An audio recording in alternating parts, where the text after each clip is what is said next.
यानी इसकी स्थिति जांच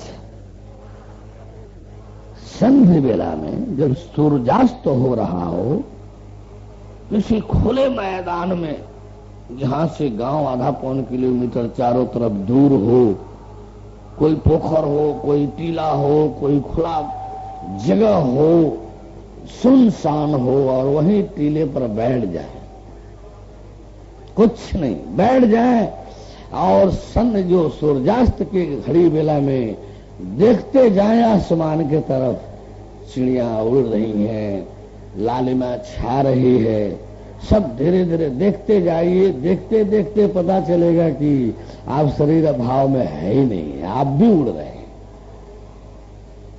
लगेगा आप इतने डूब जाएंगे कि आप बैठे हैं कि नहीं बैठे हैं, कहाँ है, कुछ अता पता नहीं रह जाएगा। लगेगा आप भी उसी में उड़ रहे हैं। आप एक इतने आनंद में डूब जाएंगे। फिर हम अब बताने में बुलाई जा रहा, हालांकि ये सब चीजें अभ्यास बगैर डायरेक्शन निर्देशन में नहीं करना चाहिए। खैर छोड़िए, बोलिए परम प्रभु परमेश्वर की।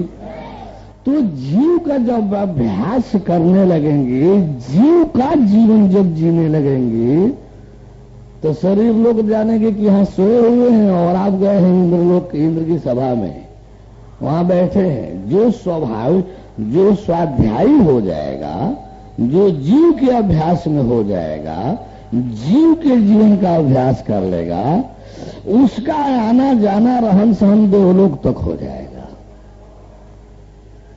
वो जो है इंद्र की सभा में जाकर बैठेगा, ब्रह्मा की सभा में जाकर, वो लोग उठा नहीं सकते, वो लोग बोल नहीं सकते उसको। वो इंद्र की सभा में जाएगा, स्वागत के साथ जगह मिलेगा बैठने के लिए।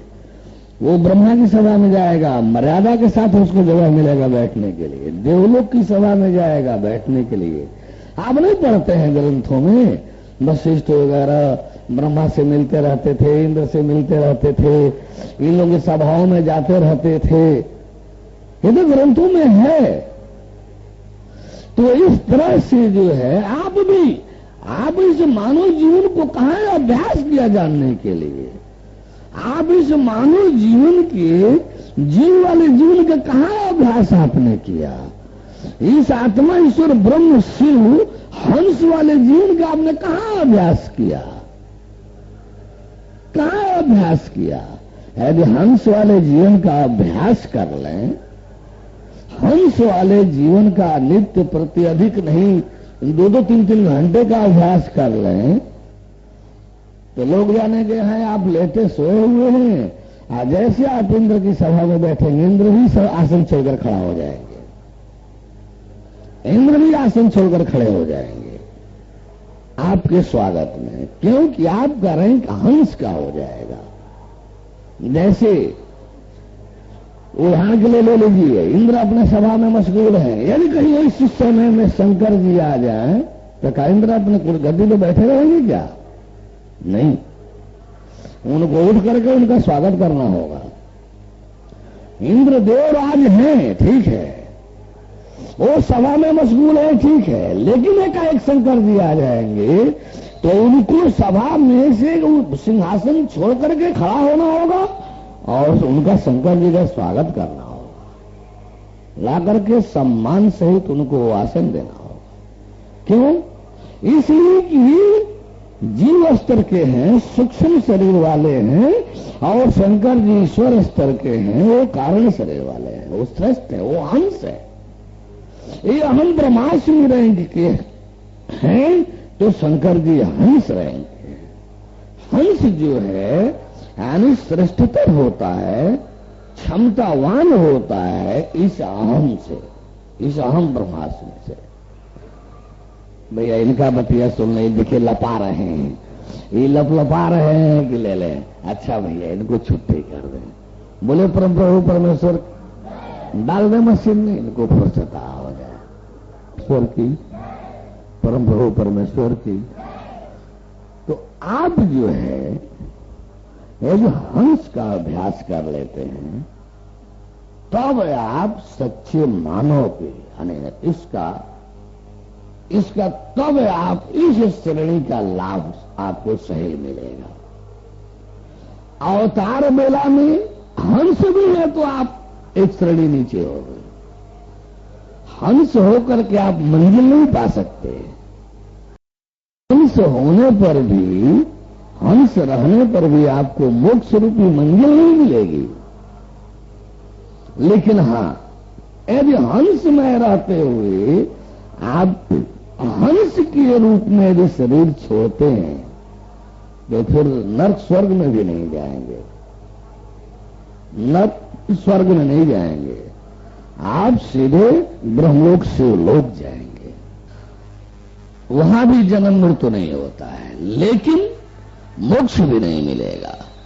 अगला अवतार जब होगा, जब अगला अवतार होगा तो ये प्रकृति महामाया जो है आपको पुनः एक जोनी देगी और परमेश्वर के सामने आपको गुजारेगी।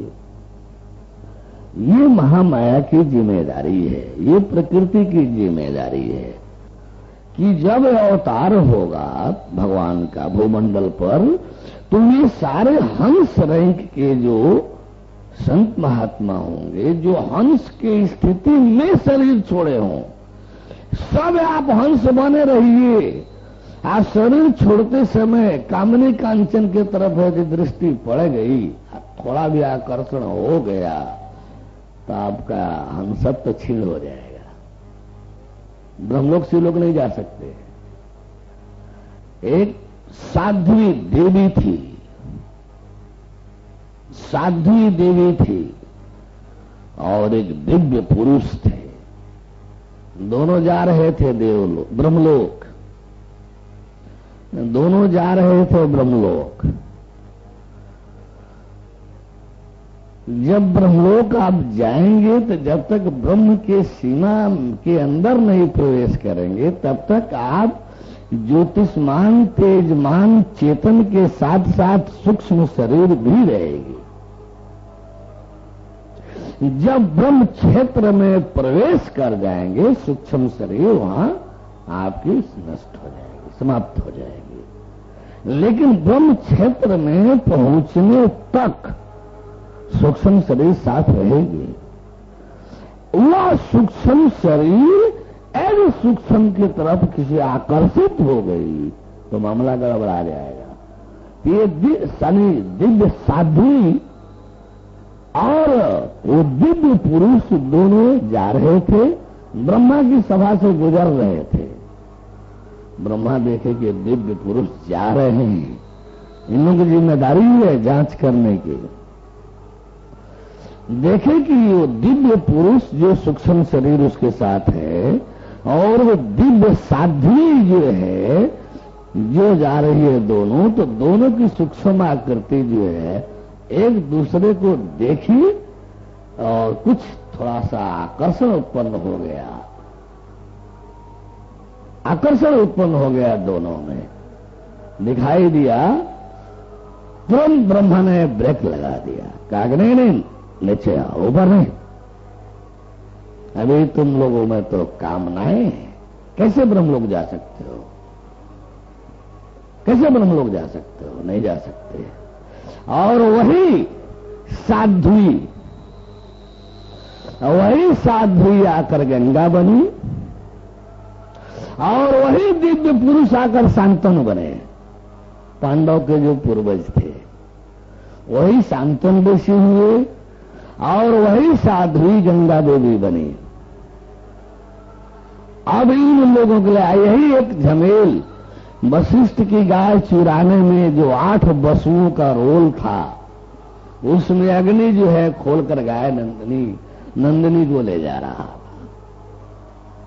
तो वो झमेल है। वहां जो साप मिला था तो हुआ कि इन लोगों को मानव जोन में जाना है, क्योंकि ये लोग दिव्य लोक के लायक नहीं है। इन लोगों को भी साप मिला तो वही 8 वसु जो है वही उन्हीं को, चूंकि 7 वसु साइड से थोड़ा बहुत अपराध किए थे, सहायता किए थे उस चोरी में, तो उनको हुआ कि जाओ कम से कम जन्म वाला पीड़ा झेलो, तुरंत वापस आ जाओगे। लेकिन जो अग्नि देव चुरा रहे, गाय को खोलकर ले जा रहे थे चुरा करके, उनको हुआ कि तुम इतना आसानी से नहीं लौटोगे, तुम तो तड़पोगे संसार में, तुम नहीं लौटोगे जल्दी। तो वही तो भीषम है। 7 जो गंगा के पैदा हुए शांतन से, तो वही परिस्थिति आएगी, जन्म हुआ वापस आओ, जन्म हुआ वापस आओ। 7 लड़के यानी जन्म लेते थे, तुरंत तो जो है मार दिए जाते थे, समाप्त कर दिए जाते थे। लेकिन भीष्म की बारी जब 8वें बार आई तो वही अग्निदेव थे जो शापित थे, उनको तो तड़पना था संसार में, दंड मिला था। भैया ये कुल किस्सा, ये कुल कहानी केवल कहानी के रूप में आप लोग सुनते हैं, इसके तथ्यों में नहीं जानते हैं, यही गड़बड़ी हो गई। देखिए आप लोग भी जब सिनेमा, टीवी भी देखते हैं, सिनेमा देखते हैं, तो हीरो हीरोइनों के लव स्कैंडल को, प्रेम व्यवहार को आप लोग भी देखते हैं कि एक हीरोइन एक हीरो पर कितना लट्टू हो रही है, एक हीरो जो है एक हीरोइन पर कितना लट्टू हो रहा है। लट्टू होने का मतलब दीवाना हो रहा है कि उसको इज्जत मर्यादा घर परिवार देश दुनिया कुछ नहीं है। वो बागी हो करके वो लड़की जो है लड़के के प्रति, वो हीरोइन जो है हीरो के प्रति, हीरो जो है हीरोइन के प्रति अपनी दीवानगी दिखाता है और प्रेम की जीत दिखाता है कि प्रेम बलवान होता है, प्रेम महान होता है। ये प्रेम परमेश्वर वाले के लिए महान होता है। ये प्रेम है, ये व्यसन है, इसका नाम प्रेम नहीं है, ये व्यसन है। ये महान नहीं बनेगा, 2-4 साल ठहरेगा टूट जाएगा। ये प्रेम ठहरता नहीं है, ये प्रेम ठहरता नहीं है। 2-3 साल 4 साल ठहर जाए काफी है। बहुत कोई ठहर भी जाता है, लेकिन उत्त्रसित होने के बाद, शोषित होने के बाद सहज भाव से सामान्य स्थिति में नहीं ठहरता है। व्यसन है प्रेम का, तो ढिढोरा है, डपोसला है। यानी आप लोग तो ऐसे देखते हैं क्या प्रेम कर रहा है, क्या लड़की दीवानी हो गई है, क्या लड़का दीवाना हो गया। हम लोग भी देखते हैं, हम अपनी बात बता रहे हैं, हम भी देखते हैं। भोजन के समय हमको कभी कभार टीवी देखने का मौका मिलता है, आगे पीछे तो फुर्सत ही नहीं मिलता है। कुछ दिन जो है एक समाचार का थोड़ा निशा टाइप का चढ़ा रहता था, कहीं रहते थे तो समाचार के लिए भागकर आ जाते थे, क्योंकि देश दुनिया के विषय में जवाब देना पड़ता है प्रमाण से। तो सोचा करता था कि चलो भाई समाचार में कुछ मिलेगा, तो वर्तमान कालिक यदि कोई शंका करता है तो उसका भी समाधान देना है। तो सेवा क्षेत्र से भी भागकर आ जाते थे समाचार के समय। बाद में वो भी खत्म है, यार सब झूठा समाचार देते हैं सर, ये सब चोर बनोर कर्म से 10 संतरी से लेकर के मंत्री तक सब चोर बनोर है, सब झूठा न्यूज देते हैं सर। वो 10-20% कोनो कार्य क्षेत्र का होता है तो यानी सही होता है। तो भी रुचि खत्म हो गई। अब कभी कभार जब भोजन पर बैठते तो उसी समय भोजन साटे समाचार के समय, तो उसी समय भोजन करेंगे, उतने देर में हमको समाचार भी मिल जाएगा। वो भी रुचि किनार हो गई, बेकार लगा, सब सही कुल नहीं लगा। इसके बाद जो है अब कभी कभार भोजन के समय बैठ गए, अब समाचार वाली कोई नियम तो नहीं रह गया, तो बैठ गए, तो कभी मूड में हुआ तो टीवी खुल गया, वो भी नहीं खुलती है, पता नहीं कितना दिन गुजर जाता है समाचार के लिए भी। भाई डीडी न्यूज लगा दो, खा रहे हैं भोजन कर रहे हैं, तब तक थोड़ा देख ले कोई समाचार मुख्य होगा आ जाएगा।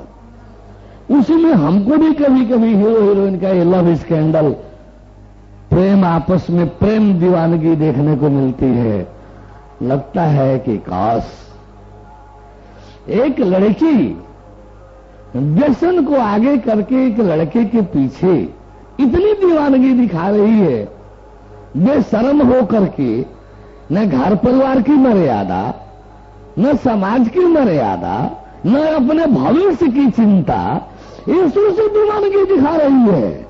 एक ही हिजड़ा जो है ये पुरुष व्यसन के पीछे अपने घर परिवार की मर्यादा, समाज की मर्यादा, अपना भविष्य सब खोचा खाचदा करके एक लड़की के पीछे दीवाना हो रहा है। काश यही दीवानगी कहीं परमेश्वर के प्रति हो जाती तो जीवन क्या हो जाता। मीरा बन जाती, गोपियां बन जाती। ये दीवाना जो है, यानी तुलसी सूर नाना तरह के दीवाने भगवत भक्त प्रेमी मस्तान हो जाते, मस्त हो जाते। मस्तानों को आप लोगों ने देखा, मस्तानों के लिए कोई नियम विधान नहीं होता है।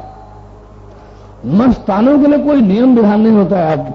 जिस तरह से मस्ताने भगवान पर दीवाने होते हैं, उसी तरह से भगवान भी मस्तानों के लिए दीवाना होता है।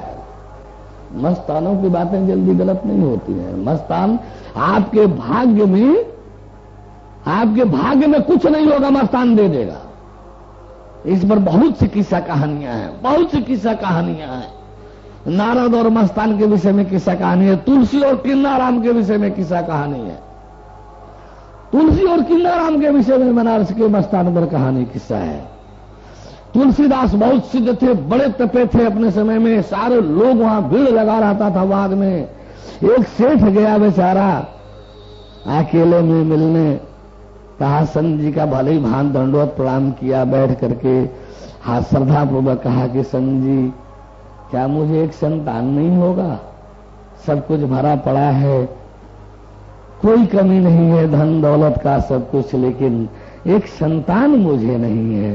क्या मेरे भाग्य में कोई संतान नहीं है? तुलसीदास जी कहे कि अच्छा रुकिए, हम भाव नहीं भगवान से, प्रभु से पूछते हैं कि है कि नहीं है। आप फिर आइए, अगले दिन आइए।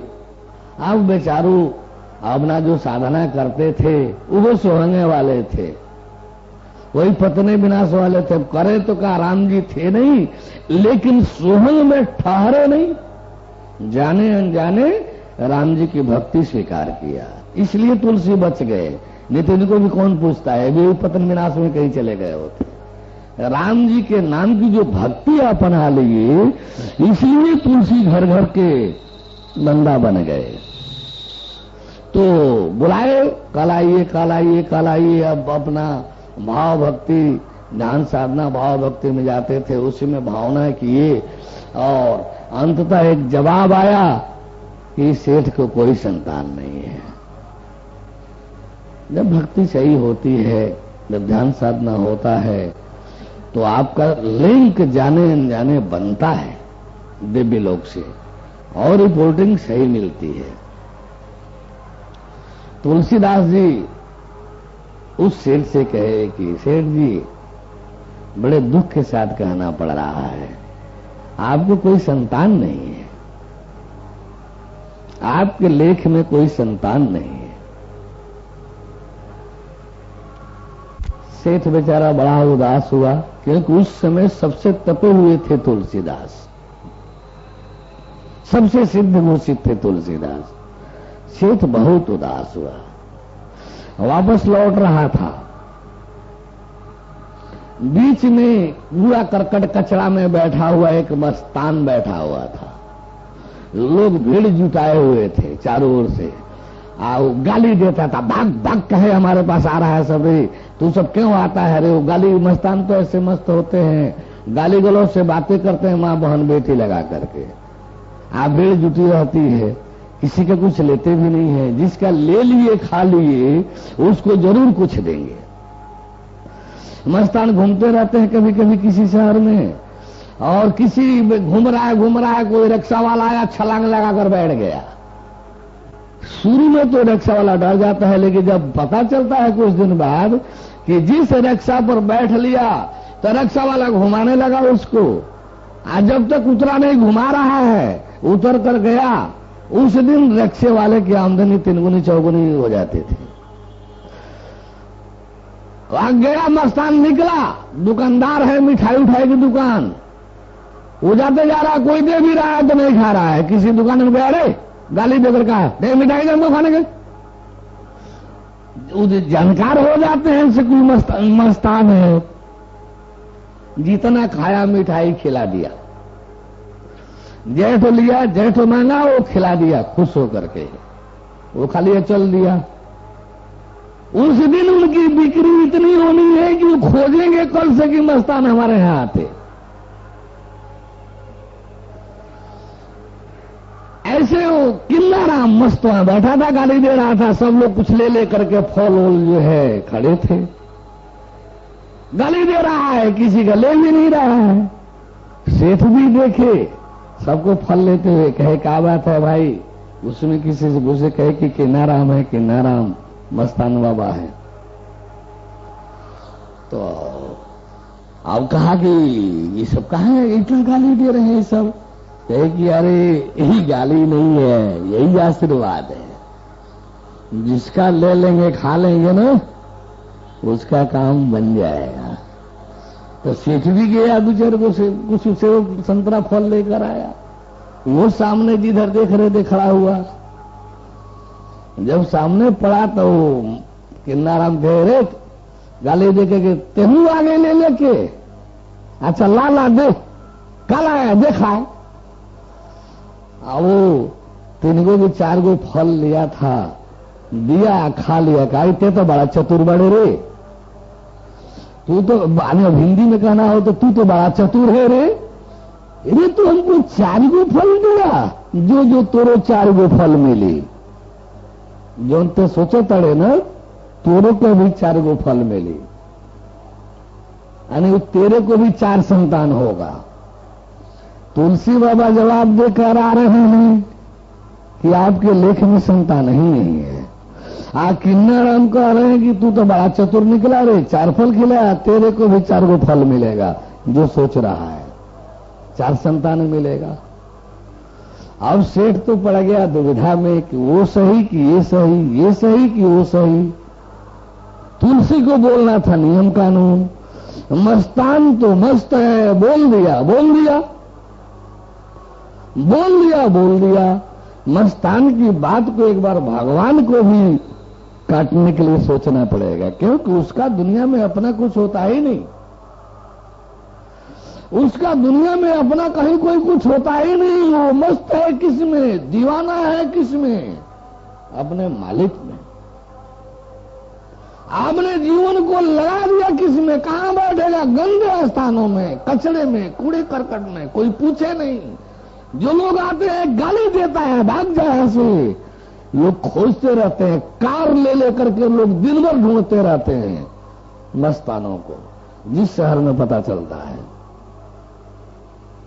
बोले परम प्रभु परमेश्वर की, जिसकी जैसी दीवानगी उसका वैसा फल। जो बीज जो वो प्रकृति का नियम है, जो बीज बोएंगे फसल वही होगा, जैसा बोएंगे वैसा ही होगा, जिस मात्रा में बोएंगे उस मात्रा में होगा, ये प्रकृति का नियम है। जो धान ही है, धान में जिस वैरायटी का धान बोएंगे, ये मिट्टी आप इसको जड़ कहा जाता है। ये जड़, अरे जड़ है, इतनी संवेदनशील, इतनी परख तो शायद किसी मनुष्य को हो, मनुष्य को उतनी परख नहीं है। आप सांभा मंसूरी धान का बीज यदि बोते हैं तो ये मिट्टी सांभे मंसूरी की फसल, सांभे मंसूरी धान फल बनेगा। वही आकृति, वही रूप, वही स्वाद। यदि आप हरा मंसूरी धान बोते हैं तो उसकी टहनी, उसकी गुच्छा, उसकी बाली, उसके चावल, उसके स्वाद सब हरा मंसूरी का होगा। यदि सफेद मंसूरी बोते हैं तो सफेद ही मंसूरी होगा। आनी इतनी पहचान, इतनी संवेदनशीलता इस मिट्टी में है कि आप जो है इतना संभाल पाएंगे कि नहीं, समझ पाएंगे कि नहीं, लेकिन मिट्टी समझती है कि ये बीज सांभा मंसूरी का है, ये बीज हरा मंसूरी का है, ये बीज सफेद मंसूरी का है, ये बीज नगीना 22 का है, ये बीज सरजू 49 का है, सरजू 52 का है। ये बीज यानी किस किस पर जाति में रजपूत अन्न में धान इन कर किस्म कौन जग जान। राजपूत कितने वैरायटी के होते हैं कोई नहीं बता सकता। कोयरियो राजपूत, कुर्मियो राजपूत, अहिरो राजपूत, रजपूतुओ राजपूत, अरे कौन कौन मुसनी बड़ी विचित्र स्थिति है इसे। तो जाति में रजपूत, अन्न में धान, इनकर किस्म कौन जग जान। इतने किस्म प्रकार इनमें है कि कोई बता नहीं सकता। तो धान, ये मिट्टी कितनी संवेदनशील है, कितनी परख पहचान इसको है। यदि अमरूद का पौध लगा रहे हैं, पौध तो पौध है, खाद मिट्टी तो खाद मिट्टी पानी है, लेकिन ये पहचान रही है कि ये अमरूद लखनऊ 49 है या कि इलाहाबादी सफेदा है, या कि एप्पल है कि सुरेखा है, यानी ये मिट्टी पहचान रही है। यानी आप लखनऊ 49 का पौध लगाएंगे तो फल स्वाद लखनऊ 49 का होगा। इलाहाबादी सफेदा का लगाएंगे तो उसका सब कुछ इलाहाबादी सफेदा का होगा।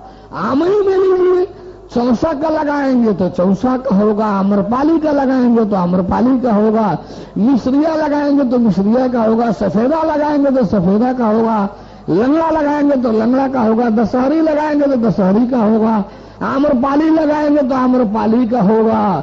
यानी जिस पौध को लगाएंगे उसी का फल स्वाद होगा। इतनी मिट्टी ये पहचानती है, ये मिट्टी इतनी पहचान है इसके पास।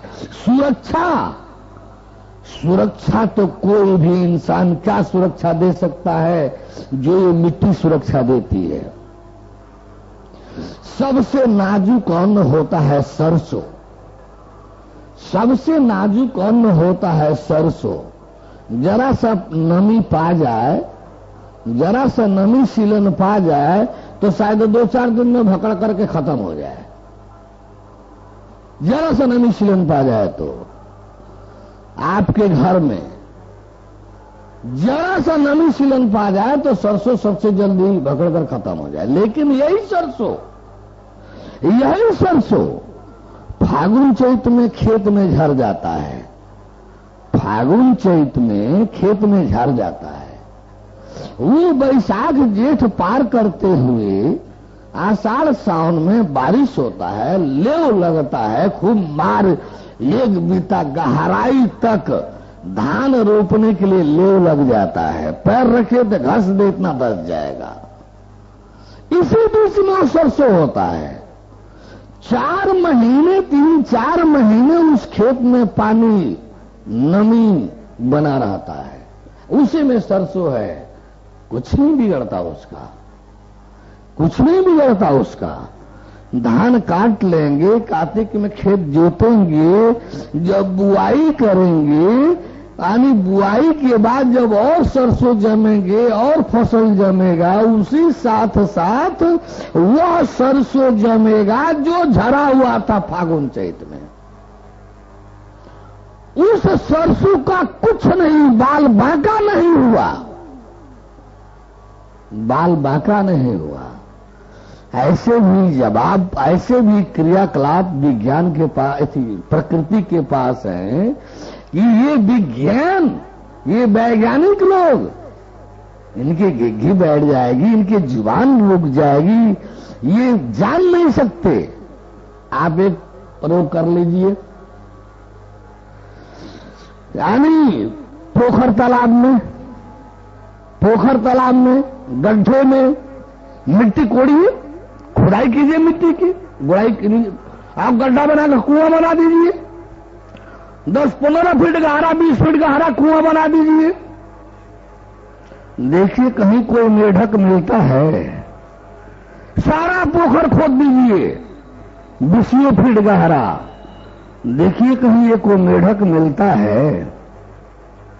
आज जब शाम को बारिश हुआ, जब शाम को बारिश हुआ आषाढ़ वाला चाहे कौन हो, तो 2-4 घंटा बाद पीला पीला मेढक टर टर टर टर टर टर करना शुरू कर देंगे। वो मेढक कहां से आ गए? आसमान से